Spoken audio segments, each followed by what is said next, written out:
Hey developers, welcome to an exciting brief journey into the world of Spring Boot. This powerful framework is a game changer for building Java-based applications swiftly and efficiently. Spring Boot simplifies the development process, making it easier to create robust and scalable applications. Kickstart your Spring Boot journey by heading to start.spring.io to generate your project. Select your dependencies, download the zip and unzip it to your chosen location.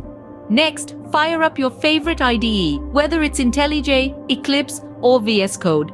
Import the project you just created and get ready to code. Now it's time to build.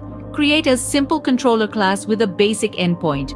Follow the annotations and you'll be handling HTTP requests like a pro in no time.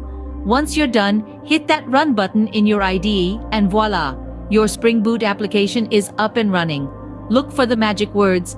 Tomcat started on port 8080 inches on your console. Finish off by testing your API using tools like Postman or curl to send requests to your API endpoints. Verify that everything is working as expected. This is just the tip of the iceberg, so stay tuned for more in-depth tutorials. If you found this helpful, give it a thumbs up, hit subscribe, and let's code together. Happy coding and see you in the next one.